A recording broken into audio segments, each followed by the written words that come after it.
Yeah, yeah, absolutely. So I met Don while working at HP quite a few years ago when I was there, and I mean, for lack of a better word, Don is one of the smartest people I know when it comes to any type of assessment. So I'm really looking forward to her talking today. My tenure with Don was mostly mobile application security, and I know that she's still in that world where I have kind of fallen off a little bit. And I had talked to her recently and I said, like, do you have anything cool that you've been doing? And just her experience with Frida and getting into it and the functions and stuff to use it for seemed like a great opportunity to have her come talk to the people at BugCrowd who were doing mobile stuff. So I'm really excited for this talk personally. Dawn is a great human, epic hacker, and yeah, I'm really excited to have you here, Dawn. Thanks for coming by. Thank you. Boy, what an introduction. And it's on a recording now that I'm the smartest person you know. So Yeah, there you go. And everybody else feel bad. It'll be great. yeah, I'm going to put a pin in that one. Well, I'm really glad to hear you're excited about the talk because I am very excited to be here today because this talk is really talking about one of the tools that I enjoy using the most when I'm looking for bugs in mobile applications, and that's Frida. So my goal today for this talk was really to gather all the basic knowledge in one place that I think folks need to really hit the ground running with Frida. And hopefully what you get out of the talk is just enough information to make your bug hunting on mobile both more efficient and a heck of a lot more fun. Oh, and unfortunately here, hang on, I'm having some technical difficulties. All right, there we go. So first, let's talk about motivation, though. From my perspective, looking at black box mobile application testing, there's some challenges that we encounter when you don't have source code. Now, obviously, if you're looking at Android, you can address that somewhat by decompiling to source, although you might run into obfuscation or some other issues that prevent you from fully understanding what's going on. But on iOS, we don't really even have that option of decompiling to source.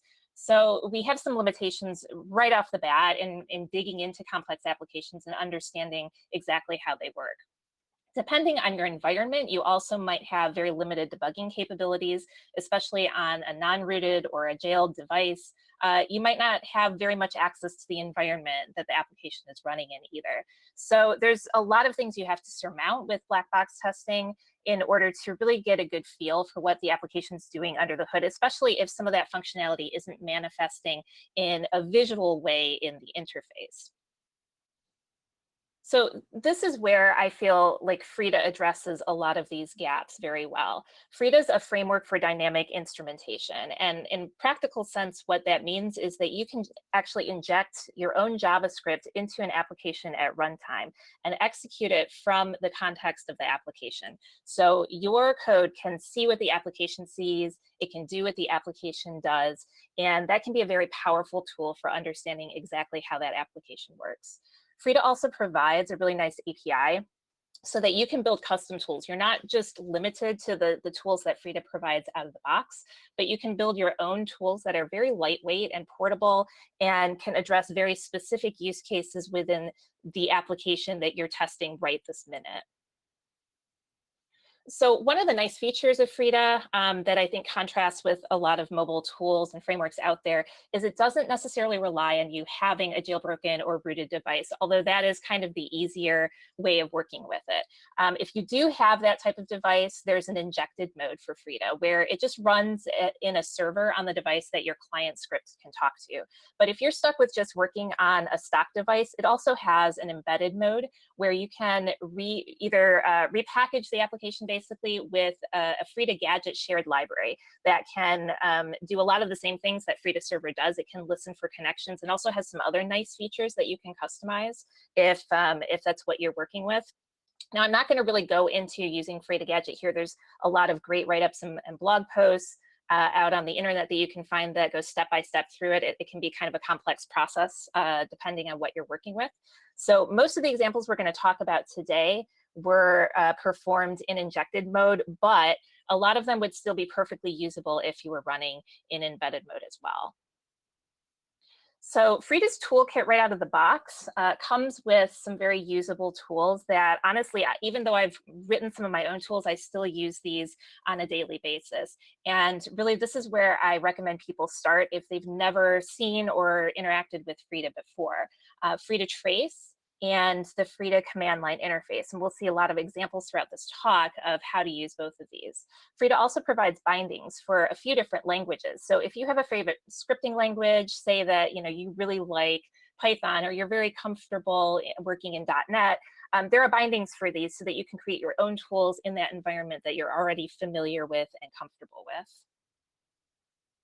So let's just start by diving into a very simple example of using Frida Trace on iOS. What Frida Trace does is logs functions and method invocations at runtime that we can specify. So in this example, I'm targeting Objective-C methods in an iOS application using the -m flag. And I can provide a pattern using an asterisk as a wildcard to match on just simple patterns of things that I'm looking for. So as an example, let's say you have an iOS application that's really resisting your efforts to push the traffic through a proxy. Maybe the application doesn't obey the system-wide proxy settings, or you're having some other technical difficulties and you just cannot get to that traffic that you need to analyze the application. So you decide, well, I'm going to use Frida and just trace some of those network calls on my own. And I'll start with NSURL request init with URL cache policy timeout interval, because that will show me the URLs that the application is constructing in these requests. So if we wanted to just trace that particular call, we could use this command line at the bottom, Frida trace -u, which tells Frida that we are operating with a connected device over USB. So it's going to send all of its calls over USB. -m says this is the pattern of Objective-C methods that I'm looking for. And in our case, we just want to trace instance methods. That's the minus. If it was a static or class method, we could put plus or an asterisk if we don't care. We want either one. We want just NSURL request methods, and we want the method to match init with URL :cache, and that's basically our prefix. Anything that matches that prefix will be returned in the trace. And then we'll specify the name of the process, our application's process, after that. So if we were to execute this against the Apple News application on a device, we would see something like this. First of all, Frida has told us it has found exactly one function to trace, which is great. We don't have a lot of garbage we have to wade through because we've targeted exactly what we're looking for. And then you can see a really nice color-coded output. And this color coding denotes the different threads that are active within the application. And it might not be real obvious here since we're only tracing one function, but if you had a lot of functions that you were tracing, it can be very nice to see which threads are calling which function and how those threads are ordered or nested, or how I should say how the actual calls are ordered or nested on that particular thread. So we do see that we have invocations of init with URL cache policy timeout interval. But beyond that, it's not really telling us a lot. We don't see what the URLs are. We just kind of see a pointer. So we know there's something there, but there's not a human readable representation of it on the screen that's going to help us out. But we can make that happen. So Frida Trace generates what it calls handlers for each method that it finds. And these are just auto-generated JavaScript stubs for code that's invoked both before and after each method call that you're tracing. And we can modify these. Frida will actually tell us exactly where these handlers are located. You can see in the snippet that I've excerpted from the trace at the bottom here, it gives the exact directory and file name to the trace that it's generated for this particular method. So we can go into that handler and we can actually modify it to make the trace appear differently or get different information out of it. So here's the top half of that particular handler file. In the handler, we'll have an onEnter function. And if I had the bottom of the file, we'd also have an onLeave function. So onEnter is called just before the actual method is called, and onLeave is called after the method has returned. So you can see, and this is by default what Frida is giving me. It gives me a nice log line where it has broken out my specific method call interspersed with the arguments that were passed into that method. So this is exactly what we would want to modify if we want to see some different output. Now, when we modify handlers for Objective-C specifically, we can lean on Frida's JavaScript API to parse these arguments and get something more interesting out of them. Specifically, the objc.object function in the Frida API will create a JavaScript binding to the object that we specify. And what that will do is allow us to interact with that object from within JavaScript. If it's an Objective-C object, we can then call methods on that object, or extract more information out of it.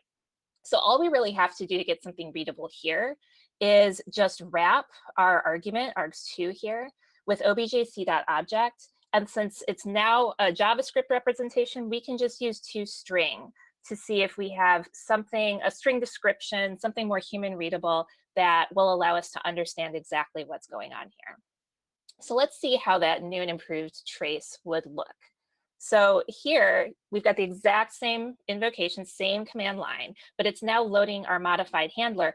And lo and behold, we do have URLs, actual URL strings that we can see in the init with URL call. So at this point, we already, just from 2 iterations of tracing and a little bit of modification within our handler, we now have quite a bit more information than we started out with. And if our issue is that we can't get at this traffic any other way, we're now on our way to creating some insight into what that traffic looks like without ever even having to touch a proxy. So if you've never used Frida before, you're probably thinking that was really cool. I like all the pretty colors and all the information. I have no idea where that code was running. I have no idea what's going on. And that's kind of how I felt when I first started using Frida a few years ago. I had a hard time wrapping my head around where the different pieces of code were executing and why I could do certain things in some parts of code, but not others. So I wanted to really drive home, before we get into more examples, how this looks in terms of code execution. So there's 2 parts to what we were just looking at. There's a client script, and that's your script that's, something like Frida trace, that's something you've written in Python or, in Swift or something. That's actually executing on your host computer. And then there's the injective JavaScript, which is executing within the context of your application on your device.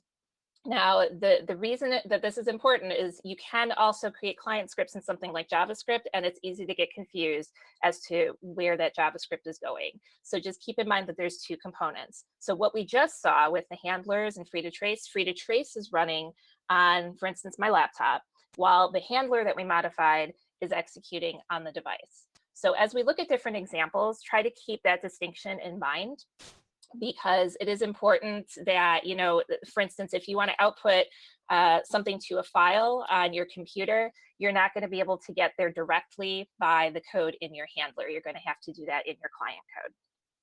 Okay, so how can we use Frida? Well, we've already seen that we can monitor method input and output at runtime and tweak exactly what we're getting in, for instance, the Frida trace output.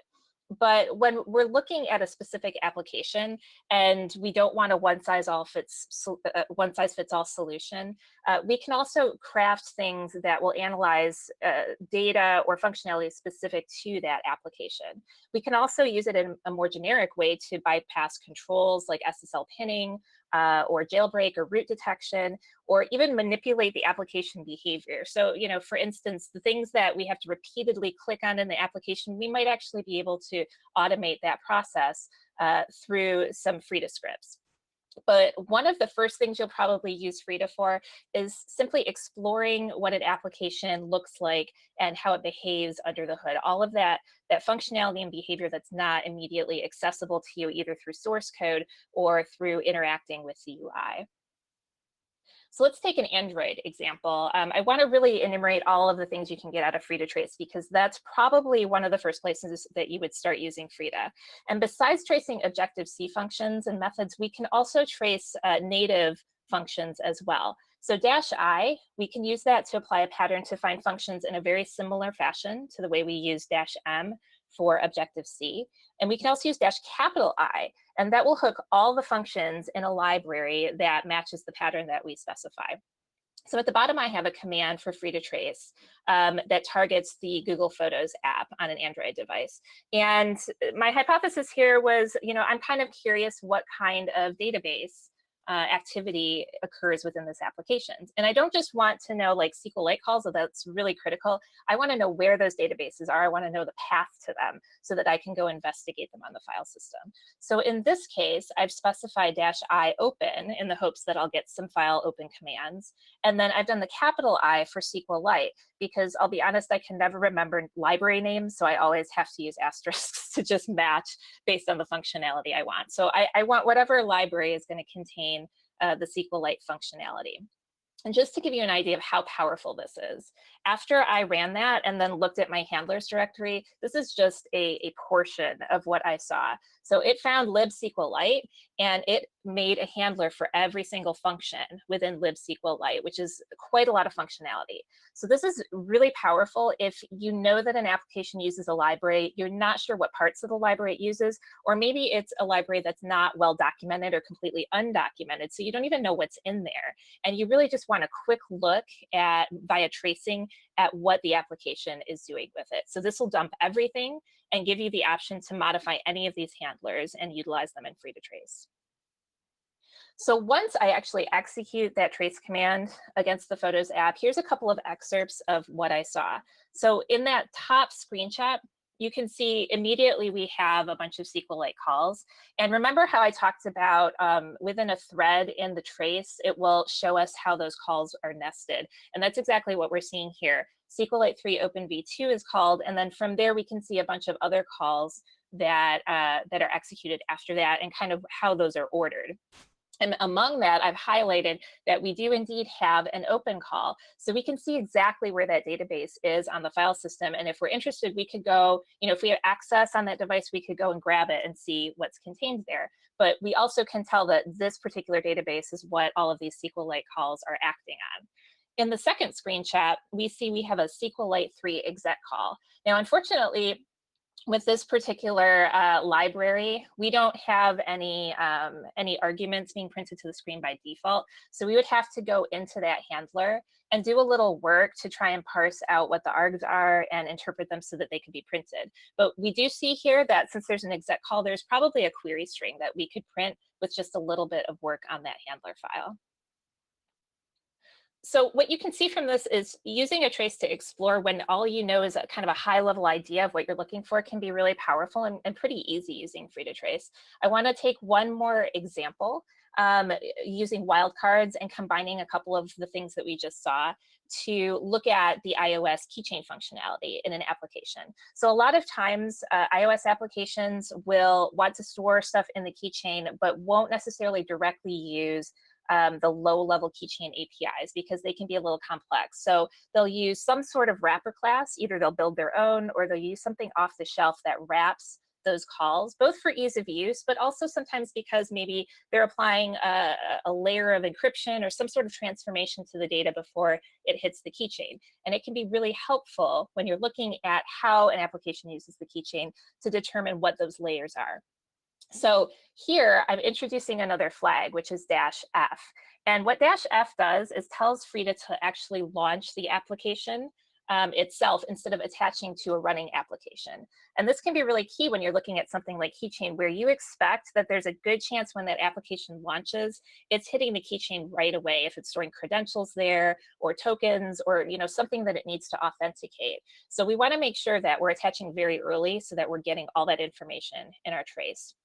So here we're using -M, and we've got a wildcard statement with eChain, just so that we'll get classes that match either a capital K or a lowercase k, because we just want any kind of generic keychain wrapper class. And then we're also asking it to trace just the function sec_item_copy_matching, which would indicate that some keychain information is being retrieved from the iOS keychain. So let's see what this would look like. So if we execute this on DVIA, which is the Damn Vulnerable iOS app, and by the way, this is a great app if you just want to kind of explore what Frida can do in a safe way, and something that you can get source code to. This is a really good way to get started. So we're going to execute this on DVIA, and we'll see right off the bat, we get quite a few functions that it's instrumenting. It found a lot of keychain classes just with keychain in the name. In fact, it traced 720 functions. And this is actually not terribly unusual if your application is large and you have a pretty generic wildcard statement, you could get hundreds or perhaps even thousands of functions and have to try a couple times to whittle that down. In this case, after I started exercising the application, right away I got some traces from two particular classes, PD keychain bindings and PD keychain bindings controller, that look like maybe they're doing some interesting things. We can see that there is a value being set for a key path. We can see a service name, which might correspond to the service name used to get information in and out of the keychain. And indeed, we see sec item copy matching is being called. So we're in the right place and we're hitting the right functionality. And this is likely, if we're interested in keychain wrappers, this is likely where we want to be. So just looking at that trace, what did we find? Just to recap, we've got two classes that we think are pretty interesting that we want to explore some more. And we have at least a few areas where either we think keychain information is being stored or being retrieved. So we have a store string for key, we have a string for key, which might be retrieving information, and we have a service name, all of which are on PD keychain bindings controller. And we also know that sec item copy matching was called a couple of times. Now, at this point, if I'm looking at this trace, so this is my first iteration of tracing, my big question is, what is it putting in the keychain and what is it getting out of the keychain? And it's true that on iOS, if you have a jailbroken device, you can just dump the keychain outright and find it. But what I want to demonstrate here is that sometimes you can go from a trace and say, I want to get more information. And sure, I can modify that handler, right? I could modify my handler code to just print those return values, but it might actually be easier to just directly call the methods. If we've already seen how they're used and we know that we can invoke them with the right arguments, maybe we should just do that and see what data we can get back.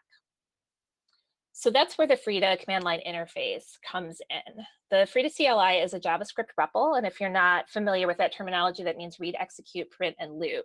If you've ever used something like the Python command line interpreter or the Node one, that's pretty much what you're going to be working with. This will feel pretty familiar. So we can just type out JavaScript commands in the CLI, and those will be executed in the context of our application.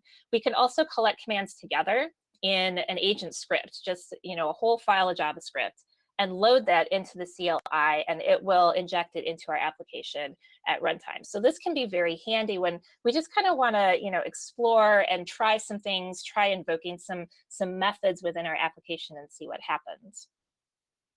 So I have a little video, and this is just going to show the same example, DVIA, some of the ways that we might be able to explore what we saw in the trace to get more information. So one of the things in the trace that I noticed was that there were some methods to get a shared instance of these two classes that we're interested in. This won't always be the case, but since it is the case here, I'm going to utilize that instead of trying to, allocate and init my own instance of these classes. I'm just going to use what the application already has available. So I'm just creating a variable called bindings here, and I'm using Frida's objc.classes, which is just an array of all of the loaded classes within the application, to grab a handle to PD keychain bindings and then call shared keychain bindings so that I get an instance, hopefully, of that class. And you can see that Frida is going to try and autocomplete where it thinks it knows what we want to do. And that includes things like autocompleting right here, the name of a method that hangs off of that particular class that I'm looking at. So now what I want to do is, this is another freebie from Frida. Let me see if I can just pause it right here. So one of the things Frida provides for us is the $own methods attribute, which is really cool because when we use this on a class that we've grabbed a handle to, it will tell us all of the methods that belong specifically to that class. So not inherited methods, just for that class. So we can dump this on a class of interest and see exactly what it's comprised of. And this can be really useful because, for instance, if I'm looking at this controller, I see, hey, it has a values method.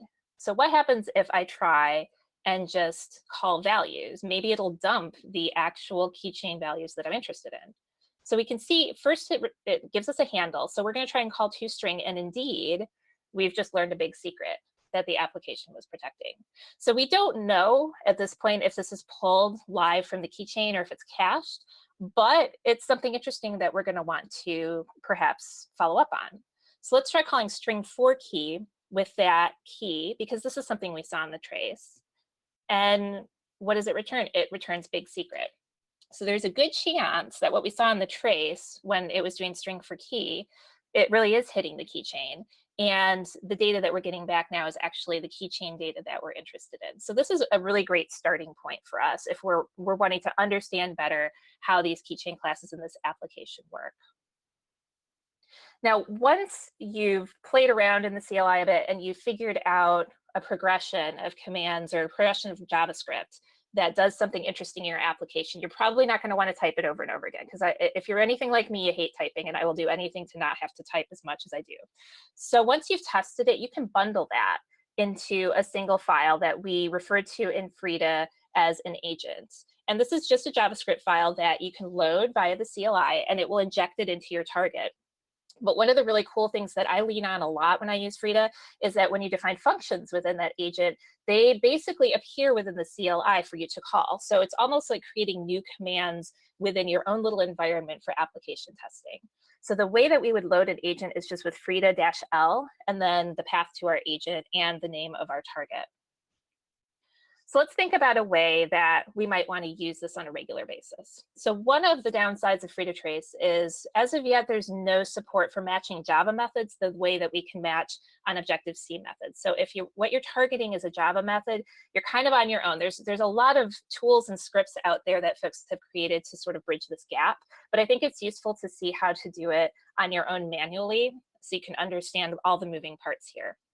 So when you want to do this, you have to replace the method implementation for the original method with something that we can use to log our own data to the console. And there's two key items in the Java API, which is similar to the OBJ-C API that we saw for iOS applications. And those are Java Perform and Java Use. Those are things that you're going to use quite a bit if you're targeting Android applications. So let's say that something that you're interested in looking at across all the Android applications that you test is their use of web views, because there can be some very interesting bugs that surface when applications use web views and they're not very careful about their implementation. So if we just want to see very simply what a web view is loading, maybe we want to trace the load URL method of Android WebKit WebView. And this code, this little piece of self-contained code, is just enough to do just that across any application that uses load URL. So let me walk through this line by line because there's a lot of information here to absorb. So the first thing we're going to do is use java.available to just make sure that the Java VM is loaded, because we don't even want to bother with the rest of it if the Java VM is not loaded. It's kind of just a sanity check for us. And then we're going to move to using java.perform on a function that we've defined. The java.perform makes sure that the current thread is attached to the VM, and then it will run whatever function we specify. So we've put our code in this anonymous function that we're passing to java.perform. And the first thing we do there is grab a handle to a web view using java.use. And java.use just wraps the name that we pass to it. It's just going to wrap a JavaScript wrapper around that class so that we can utilize it throughout the rest of our JavaScript and interact with it. And once we have that handle that we've defined in const web view, we can do things like instantiate new instances of that class or call methods from it. So on that next line, what we're going to do is specify that what we're interested in is load URL, and we have to tell Frida specifically what flavor of load URL we want to manipulate. Because if you're familiar with Java, you know that you can have multiple methods with the same name that have different signatures. And so we have to be very specific here. We're going to use overload to say we want the version of load URL that takes one argument of type Java lang string. So that way we're specifying just that particular method. And then we're going to replace the implementation by setting it to a function. And our function takes a URL, so same kind of signature as the original. And then all we're going to do is use console.log to log a pretty line with some color coding and everything with that URL that was originally passed in. And then we'll call finally the original implementation of the method using the .call method, or the .call function here. Now that was a lot of information. I highly encourage you to come back and revisit this slide in the video and walk through it line by line to make sure you understand if this is something that you're interested in, because in a nutshell, this is a lot of the functionality that you will need to build your own kind of tracing capability within Frida. So let's see what that looks like if we execute it. Here I am loading this into the Amazon Shopping app. I only picked this example because honestly, I went through a bunch of apps and this was the first one that had some interesting output. And what we're seeing here is we have our nice color-coded input, and each of these lines represents a URL that was loaded into the web view. Now, what might surprise you about this is we're not just getting your typical HTTP, HTTPS URLs, we're also getting JavaScript. So if you have an application you know is JavaScript ready, JavaScript heavy, or maybe you suspect it's JavaScript heavy and you know it uses web views, this is a great way to get a snapshot of that functionality that's executing in the web view. And if you look through this trace, I mean, just from looking at this and not even looking at the application, you can definitely make some conclusions about, the platforms that are running within this application, the frameworks that they're using, some versions, and make some educated guesses about what's going on in that web view. So this is pretty powerful for such a small amount of code that we've leveraged here. So there's a couple of different use cases for agents besides what I've just shown you, which is basically, that automating of something tedious, or, gathering something that you might want to use across a lot of applications. We also want to think about the fact that we can use an agent to define new commands for the CLI as well. So I want to show a couple of examples of more complex programs that are fully contained in an agent, just to kind of give you an idea of what is possible in your own programs.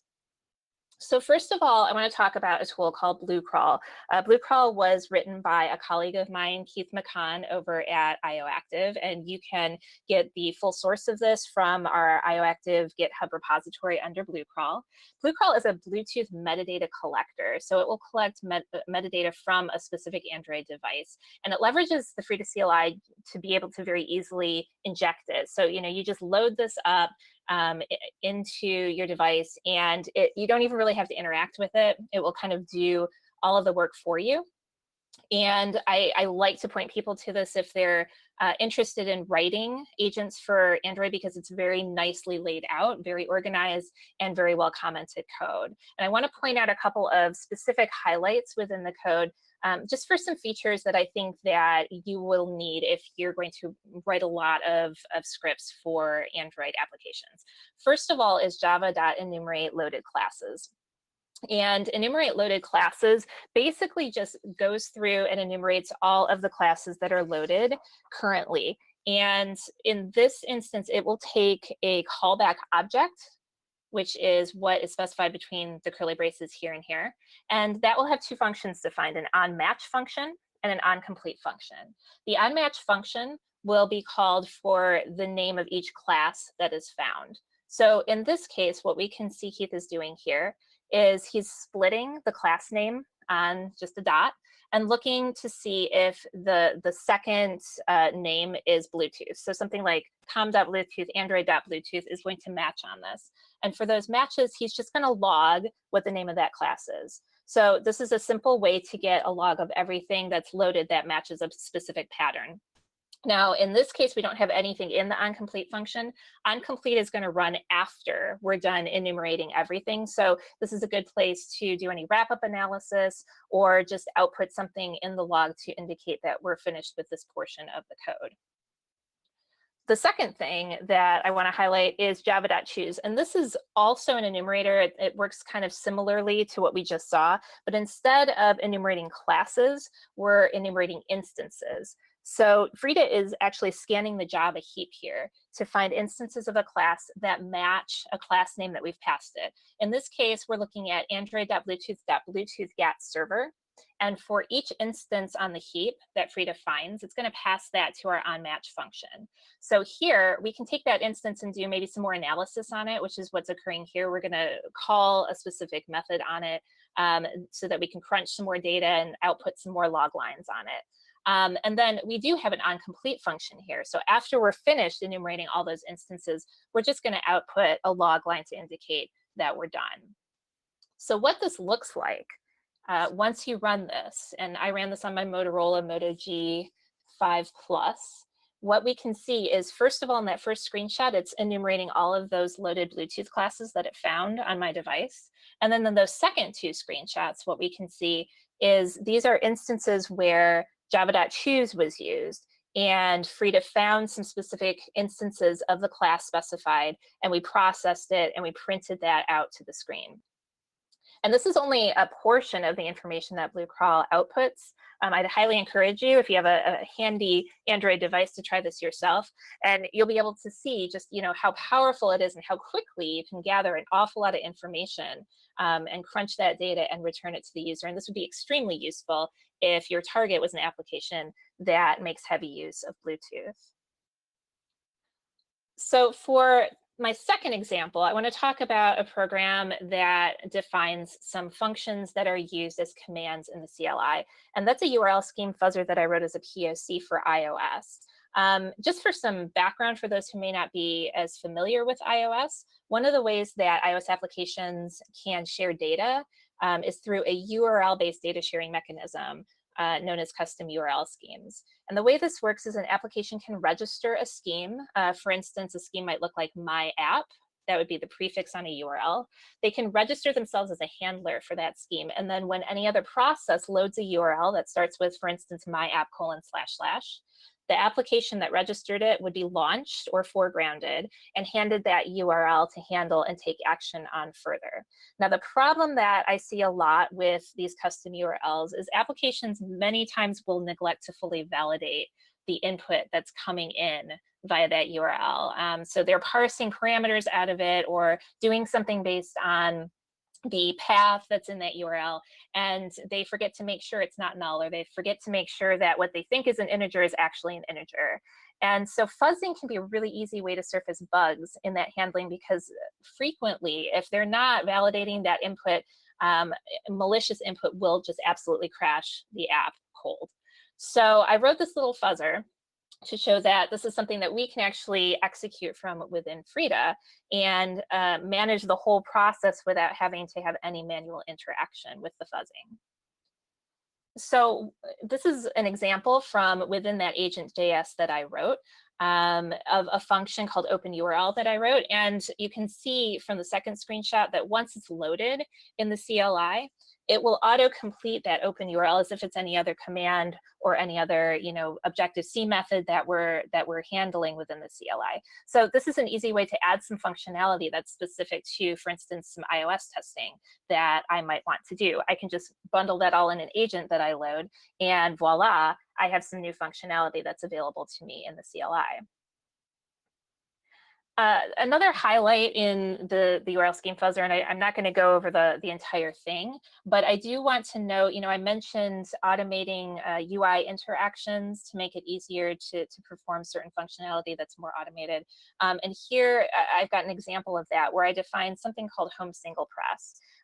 Within my fuzz process, one thing I wanted to do is as soon as the application loaded one of these URLs, I wanted to make sure that I backgrounded it before loading the next one. So I kind of got a clean load where it was foregrounded every time. And I didn't want to sit there and click the button because that would sort of defeat the purpose of the automation in the first place. So with home single press, what I did is just detected what version of iOS I was dealing with.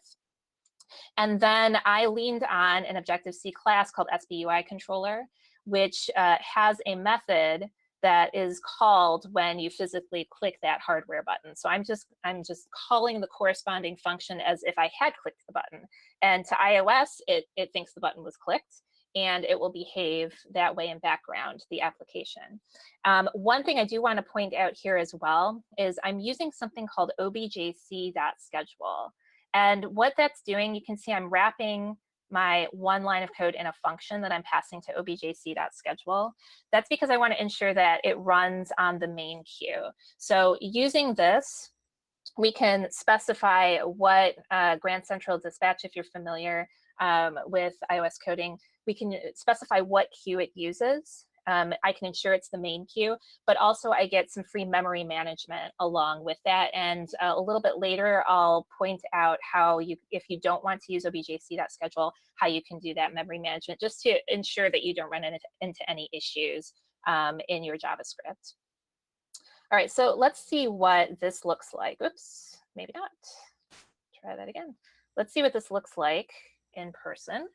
So here I'm going to load my fuzz script right here, my fuzz command on Etsy, because Etsy uses URL schemes for deep linking. So I've selected a particular URL that's supposed to point me at a listing, and I've got a placeholder, this 0 in brackets, that is just going to be replaced by my fuzzer with a list of potentially malicious inputs. And I'm going to check for a crash each time. But what I want to point out here is you can see, like, this is hands-free. I can walk away and get a cup of coffee and then come back and see if it found anything, because it's completely doing the backgrounding of the application without me even having to touch the device itself. So this is pretty handy, and just kind of an example of, if you do have sort of a physically labor intensive area of the application where you know there's going to be clicking, if you can figure out how to do that using either the environment, the way I'm using some SBUI controller methods, or using the application itself, you can save yourself a little bit of work and effort there.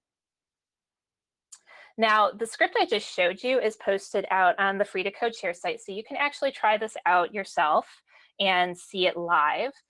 Frida CodeShare was created for the express purpose of giving the community a way to very easily pass along different code snippets and demonstrate different techniques. And one of the great things is you will also see a lot of projects improved upon in CodeShare.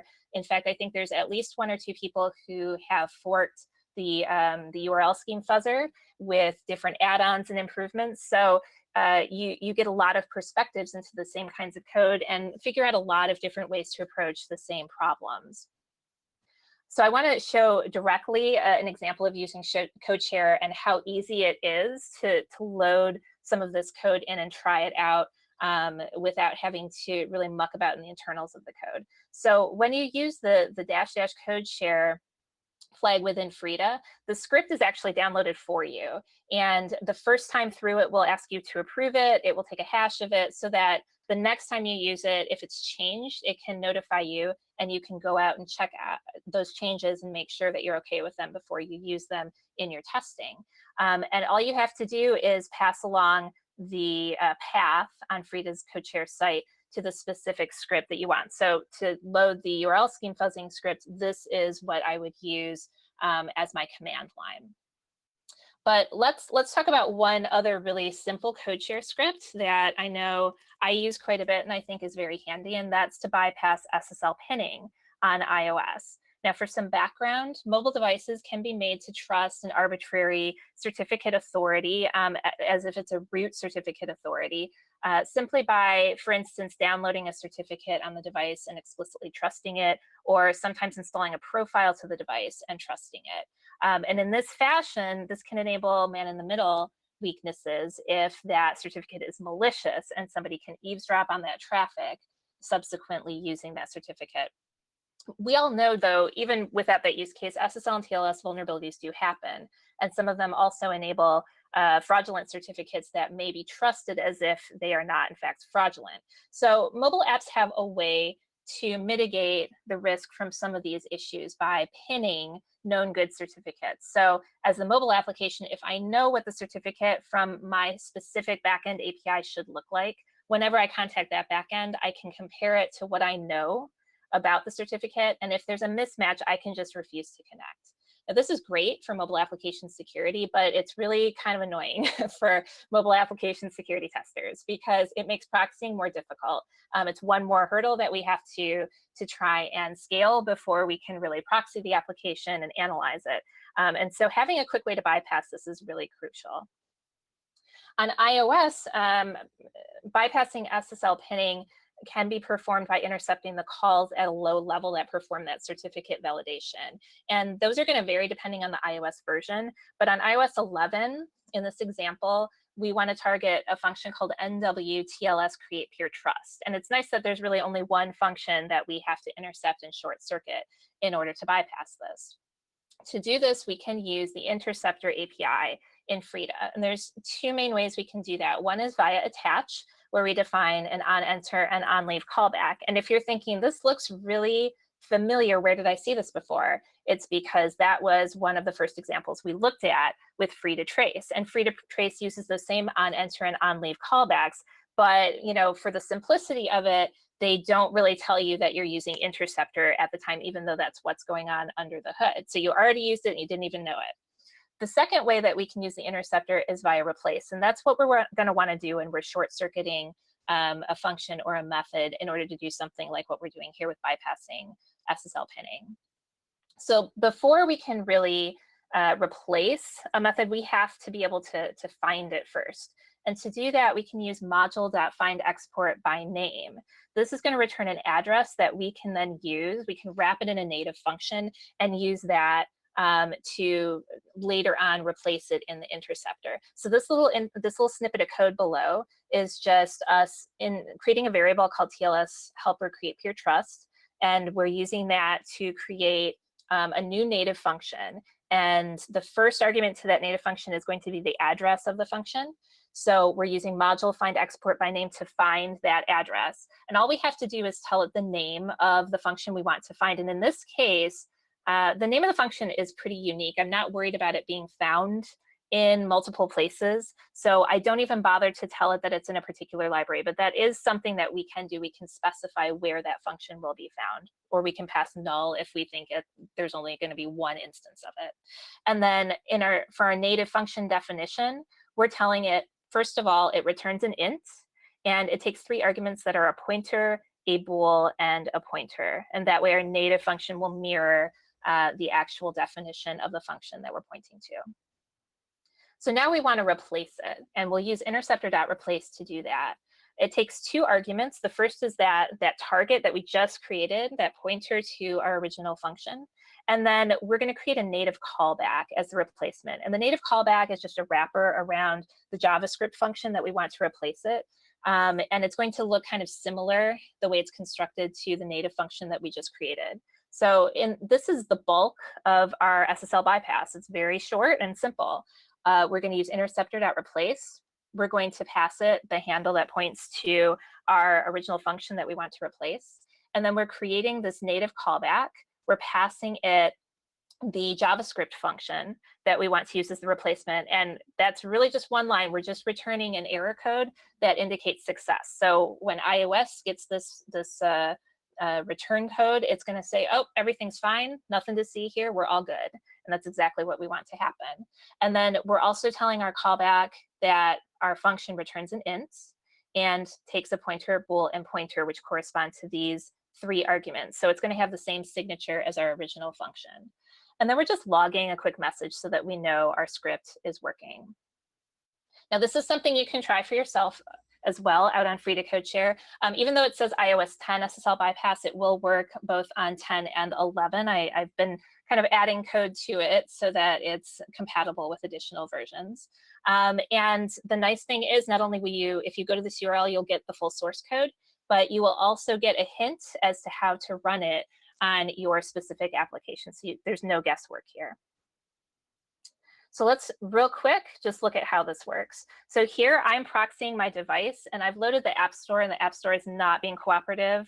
It does not want to use that proxy because it knows that it's not the right backend. So I'm just going to invoke my SSL bypass and refresh, and just like that, now I can get through my proxy. It will send the traffic very happily and think that everything is just fine. So that's a pretty great output for just a small amount of code. And I can use this on pretty much any application for iOS 11 that is attempting to use certificate pinning. And I'll be honest, I don't think I've ever hit one yet where it has not worked. Oops. All right, I have one more thing I want to talk about with our last few remaining minutes, and that's writing standalone tools. So far, everything we've looked at has used either Frida Trace or the Frida CLI for an assist. And there are times when that's just not going to be enough. That's not going to be a good fit for the use case. One example is if you have a non-interactive tool, you could load it in the CLI if it's completely contained within JavaScript, but you don't really need to because, again, you're not interacting with it and the CLI is interactive, so it's not necessary. but there also might be more complex needs that you need to address. You might want to analyze some data coming from your JavaScript that's running on your device, and then write some of that out to a file on your host computer on your laptop. That's not something that's easy to address using the Frida CLI out of the box. You also might want to pipe some input from another process. For instance, maybe you want to run a fuzzer to generate some data, or something like maybe Redomsa to generate some data that then you pipe into the JavaScript that is running on your device to perform some kind of fuzzing function. And again, that's not really something that the CLI is set up to address. So this is where you might want to write your own standalone tool. And just to recap, you can do this in Python, you can do it in Node, you can do it in Swift, you can do it in .NET. There's all of these language bindings supported, so that you can pick the one that you're most comfortable with to write your tool. Now, there's some elements of a standalone tool you have to think about that you don't when you're using the CLI, because they're kind of taken care of for you. For instance, when you're writing your own tool, you have to attach to the process yourself. You have to take care of injecting the script and sending information to and from the script from your client. And these are things that you don't really have to worry much about when you're just using Frida Trace or the CLI.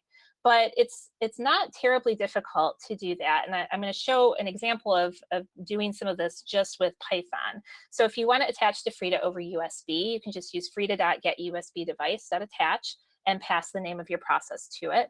That will give you back a session.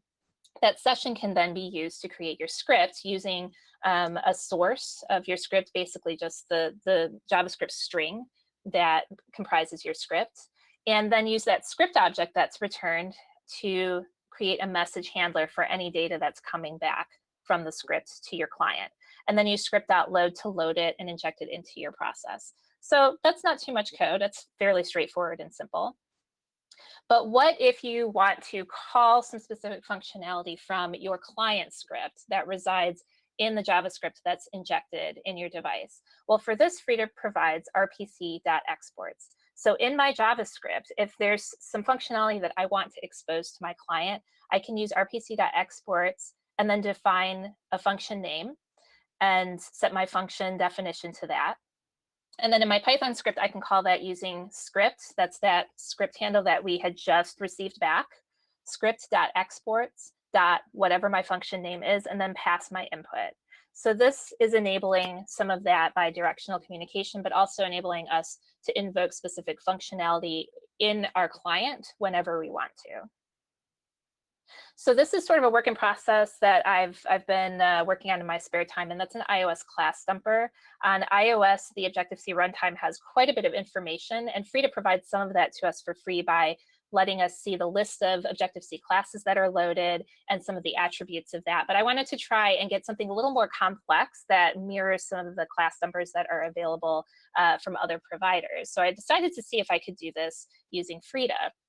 So within the script, I have just a class dump.js that does a lot of the on-device functionality. And I just read that script in, create my script, and then I have a message handler that I kind of wanted to show you so you can see what the message handler can look like. My message handler is just a function that looks at, first of all, what type of message is it that I'm receiving from my embedded JavaScript. So if it's a type of send, I know I want to look at it. And then I check the payload. If the payload is a dictionary, then I can be pretty certain that it's something that my script created that I need to further process.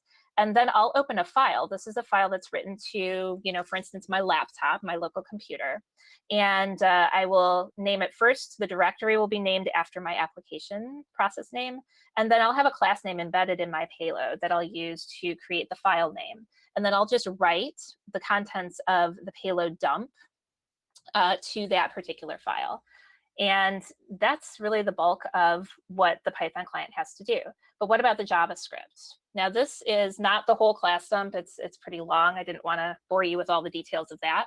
But this is the functionality, the rpc.exports functionality that I am exposing to my Python. It's called dump bundle. Now, remember, I talked before about objc.schedule and how it does some free memory management for us when we use it.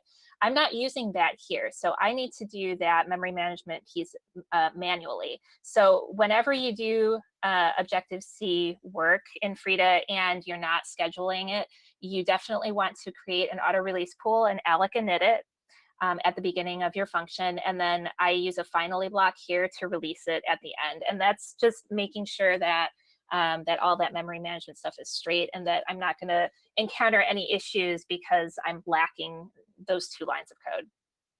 And then the block here, I'm leaning on the objc.classes that Frida provides to iterate all through the different class names that are available and then see if they are in the main bundle for my application or not, because I only want to dump what's in the main bundle and not all the other loaded frameworks and libraries. And then I'll just pass it to another function dump class that will analyze and gather all the data from that class that I need. But what I want to point out here is that within this function, I'm calling send. And send is what is constructing that JSON object that is serialized and sent out to my Python client that contains my class name and all of the information that I've dumped. So if I execute the script against DVIA, I have a nice message that is printed to the console telling me what class I've dumped.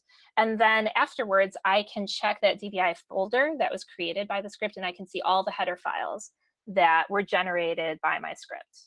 So this is just a nice example of what you can do with a standalone script, some of the functionality that, that you can take beyond what the CLI can do for you. And you're still building on top of Frida, you still get all of that free information that Frida provides, but now you can customize some of the output and some of the functionality that occurs on your host computer a little more closely. All right, so I hope that I have given you just enough information to be dangerous, and I hope that you want to learn more about Frida. If you do, please do visit their website at frida.re, and highly recommend visiting the CodeShare site and trying out some of the examples there and looking through some of the code to get an idea of what you can do with Frida.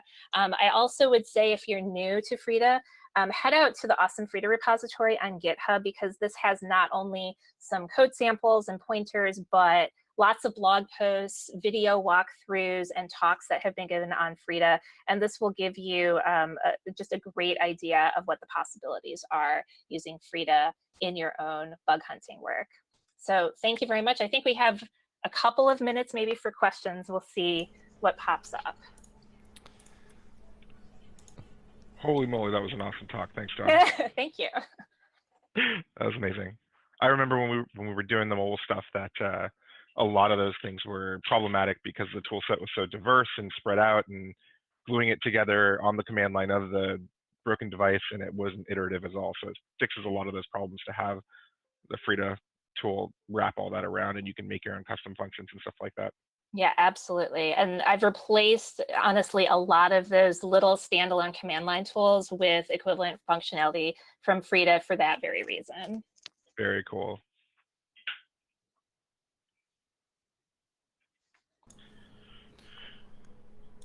Yeah, you did a great job. Everyone in chat is a big fan, to say the least. Thank you.